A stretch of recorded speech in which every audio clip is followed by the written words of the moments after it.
This is regarding the transgender issue. In the last two meetings, we heard from many of you. We heard many people dissatisfied with the current situation, how it came to be. We heard that many of our constituents feel as though they've been talking to a wall and pushed to engage the community more. I sense a frustration of what appears to be a glacial pace at which we may be considering this issue. Being said, it has been months now, and I think it's safe to say that the cat is out of the bag. The community knows and fully understand what was done so quietly, without our permission as parents and without the pre-approval of the board. Dr. Miller, I acknowledge your authority over these schools, but I do not respect or appreciate the way that you went about it. You do not have the right or obligation to take privacy rights away from these kids. They were not there for you to even consider. And these schools, our schools, they belong to us, the community.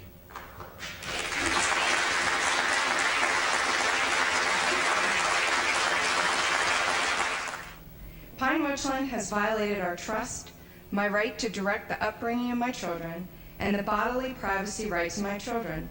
But more than that, they did it secretly. Then I find out that Pine-Richland School Board, you had no idea about the policy either. The issue at hand is we have a superintendent who disguised a policy as a practice and snuck it into place without proper board approval or even universal board knowledge. This was done without discussion or parent involvement. There is no law that requires Pine-Richland to ban biologically distinct restrooms and locker rooms.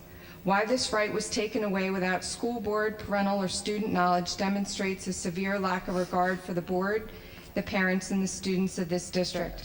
It's very important to recognize, members of the board, members of our community, that transgenderism is not the issue at all, actually, in this discussion.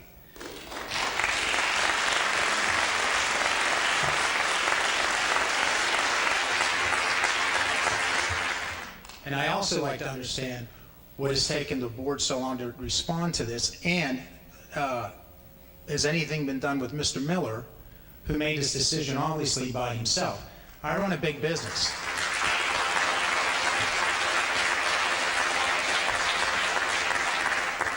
And you're basically running our business, which is a school for our children and for the taxpayers of Pine-Richland.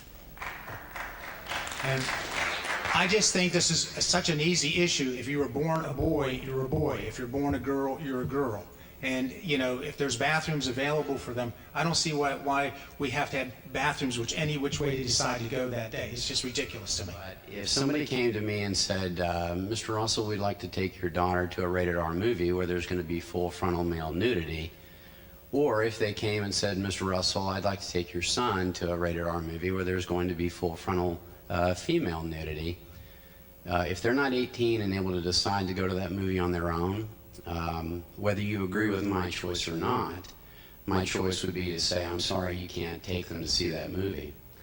And quite honestly, unless this board and the school can guarantee me that if you decide that biological males can go into the women's bathrooms or locker rooms, and conversely, biological females can go into the men's bathrooms and locker rooms, unless you can guarantee me with absolute certainty that my children aren't going to be going to a rated R movie, then I don't believe that you have the right to decide unilaterally for me what my interpretation of what's acceptable for my children ought to be. And I certainly don't think you have the right to do it in private.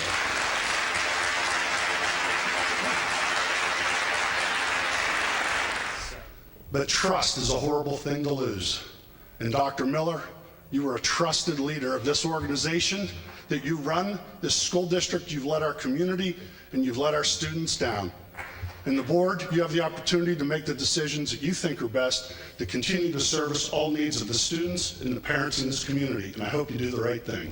Thank you. Dr. Bannies, you and I live in that world. we live in a world of constant threat of lawsuits. And if you or I said, well, I'm not going to do your surgery, I'm not going to do this because I'm worried you're going to sue me, we've done the wrong thing. We haven't helped somebody. Sometimes you have to face the fear of what might happen if you feel it's the right thing to do. Please, whatever decision you make, please do not make your reasoning the threat of a lawsuit. I want to hear exactly how you feel. Don't hide behind it. Just tell us how you feel, and then we'll move on one way or another. But please don't hide behind a lawsuit. Dr. Miller, I wish you would have never told me that we're only getting $1.4 million from the federal government. I'd like to give it back. 22,000 residents, $64 a pop. Let's get our food back to our kids the way we want it, and get the federal government away from us. I don't want to see this be a experiment, and then, God forbid, my daughter is on the receiving end of something that is unspeakable for any father to have happen to their daughter. I applaud that we have a society that allows people to make that decision and to pursue a life of whatever gender they choose, but I deplore a society that, under the auspices of equality, is tyrannical. This is the tyranny of equality, quite honestly, because you're telling me that all students are equal, but what you're demonstrating is that some students are more equal than others. And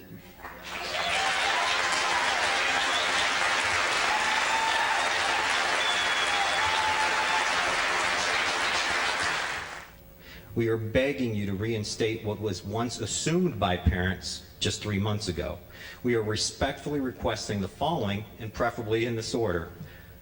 First, stop the practice of allowing males into female facilities.